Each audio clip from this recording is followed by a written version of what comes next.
So PS28 shows us you can do it. They use diagnostic assessment as a tool. They bring teachers together to analyze student work. Why? Because they want the teachers to take ownership of learning. Right? Think about that for a moment. Because especially in the secondary schools, the big problem we have is teachers who don't think it's their job to ensure their students have learned. Teachers who confuse teaching with talking.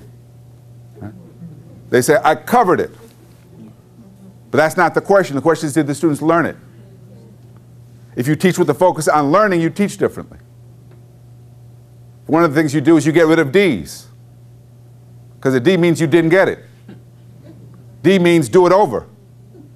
Because these are schools that focus on real evidence of mastery and not simply grading kids. Right? School like School of the Future in Manhattan, another public school, where every student in every grade must do an exhibition that they work on throughout the year with their teachers in a different content area. And that exhibition is done in a process of submitting the work, getting feedback, revising, resubmitting, revising, resubmitting, because the learning occurs in getting it right. And to make sure they really understand it, then they have to present it at the end of the year to teachers, students, and parents and get critical feedback. Because they believe the state standards aren't good enough. They want real evidence. My daughter was at that school. In 9th grade, she did a 25-page research paper comparing the Roman and the Inca empires.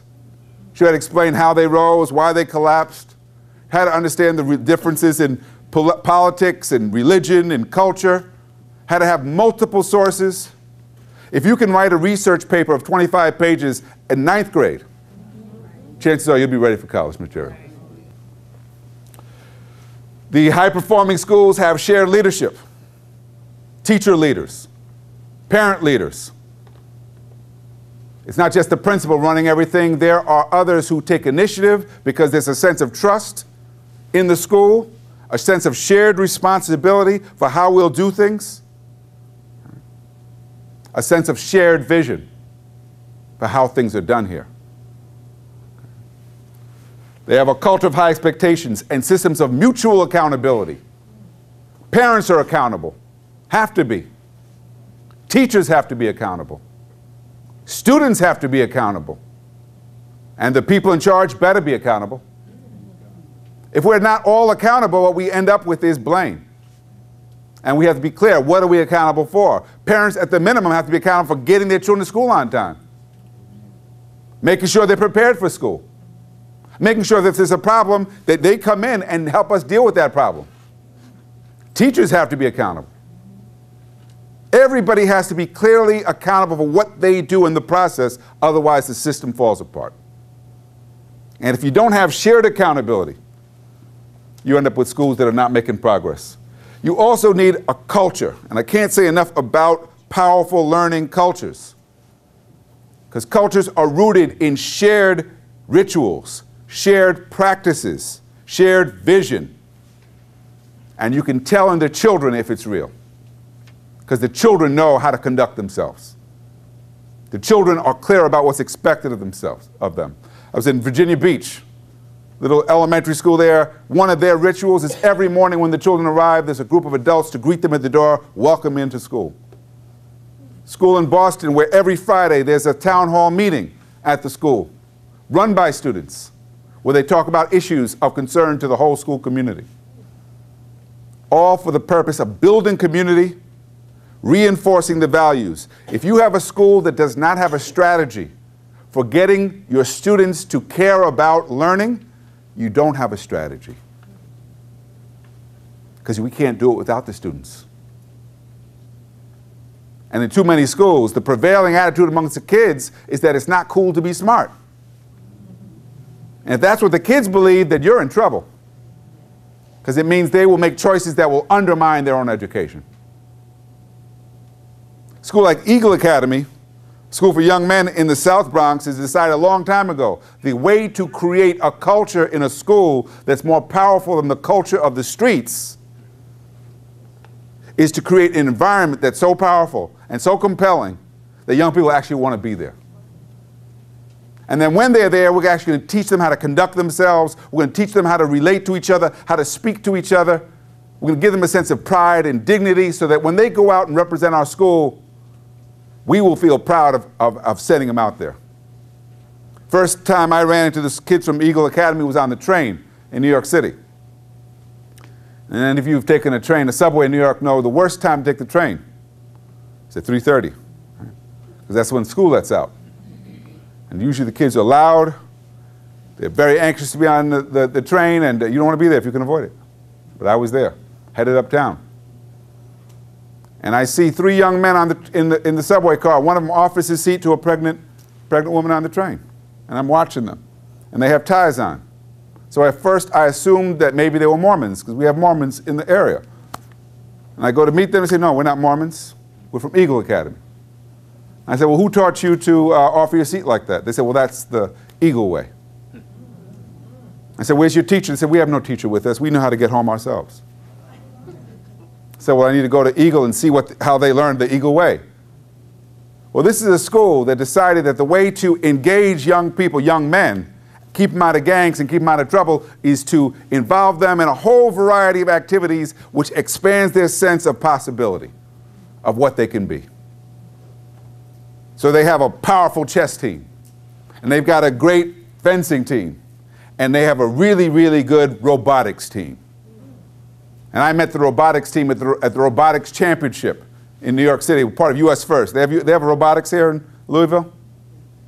No? Get robotics. So there's 3,000 students in the Javits Center, big auditorium. It's loud. I'm a judge. I know nothing about robotics. But I'm there talking to young people about what they're doing. So I give the boys from Eagle Academy the news. They've come in 6th place. So they start jumping up and down. I said, well, you know what, that's good, but it's not good enough to go to the Georgia Dome, because only the top 3 teams go to the Georgia Dome. And you should know the top 3 teams came from the top high schools in New York City. They said, well, we think 6th place is pretty good, because it was 6th out of 80 teams. I said, I agree. I said, explain to me how you built the robot.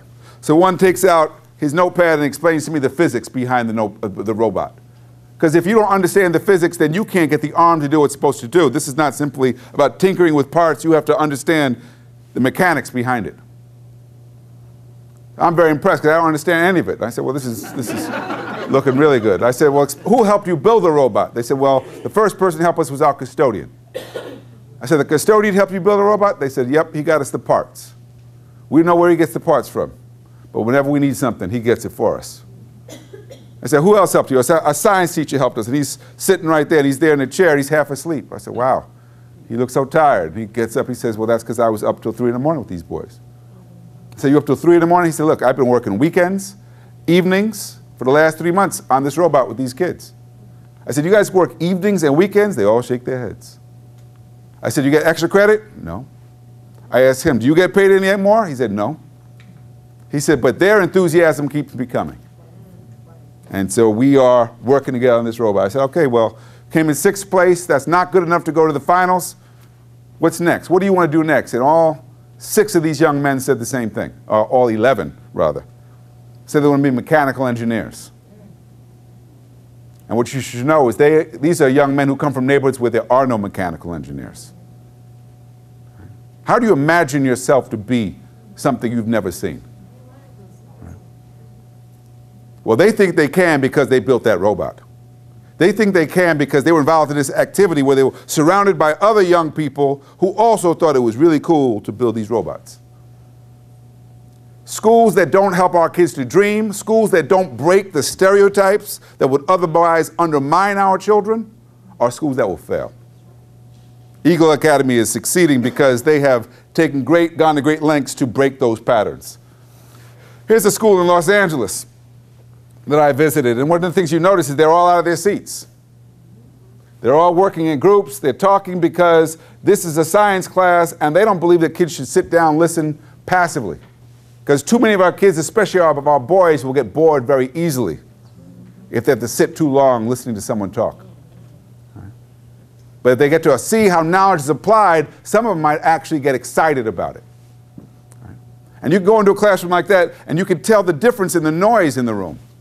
Because it's a healthy, productive noise. It's not a quiet room. But there's no screaming, no wild laughter. This is young people at work.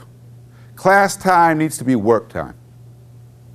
Needs to have children actively involved in learning. But that takes teachers who know how to engage young people in these kinds of ways. If they're hungry, then we need to figure out a way to get them fed. If they're unsafe, we need to figure out a way to get them safe. Otherwise, you'll get kids who won't come to school. You need to know what dangers, what challenges they face in order to counter them. If you're losing young women to pregnancy, then you need to figure out a way to get them to believe that they could be something else. I have a colleague study this issue of teen pregnancy. She tries to ask, why is it that middle-class girls are less likely to have babies as teenagers than low-income girls? What she finds is that the issue is not really sex, though clearly sex is involved. The issue is, if you think you're going to college, you think it's a bad idea to have a baby at 15.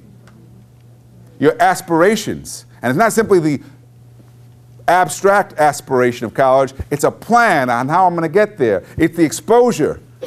It's the mentoring. All of that helps to make college real and gives you something else, something concrete to plan for. Building partnerships. Who do your schools need to partner with? Because some schools can't do it by themselves. They need the Y. They need a nonprofit. They need a clinic. They need a business. They need some other entity to help them because they don't have the manpower, the human power, the resources. They don't have the services. We live in the United States of America. It's a rich country still, even now. There are resources that we should be tapping to support our schools so that our teachers are not overwhelmed by the needs of the children. We need to develop strategies to help kids think concretely about their future. Kids who think they're going somewhere behave differently than kids who think they're going nowhere. And we need to help them plan early, and their parents. College can't be an abstract goal. It needs to be concrete and come with plans. And if those who are not going to college, then they need to go to work. And we need to think about career and technical education. So they're getting skills for jobs that will be there in the future, jobs that lead to real careers and wages that can support themselves. And we need to figure out how to make connections between our children and the opportunities around us. It's very interesting that we're doing this meeting today at the Federal Reserve. How many of our kids know what the Federal Reserve is?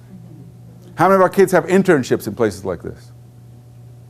How many of our kids would know what to do if they were given an internship? How to dress, how to speak, how to conduct themselves. If you don't get those kinds of skills, what do you find? Opportunity denied. If you don't know when it's time to pull up your pants, opportunity denied. Right? Because so many of the skills you need to be successful are the social skills. When is it time to speak standard English? Why? Why do I have to take my hat off at that interview? Who teaches our children these things? How is that incorporated into the curriculum, into what we do in school? Because if it's not part of what we do, we will find bright, capable children who will not be successful. Well, the children PS 130 is treated like special guests every day, and they respond like they are too. When you go to a school like that and the others I've described, it looks easy. It looks easy because it is. If we're organized around a common vision, if there's a sense of internal accountability, if there's partnership, if there's investment. Let me stop there and take your questions. Let's thank Dr. Nagaro for coming out real quick.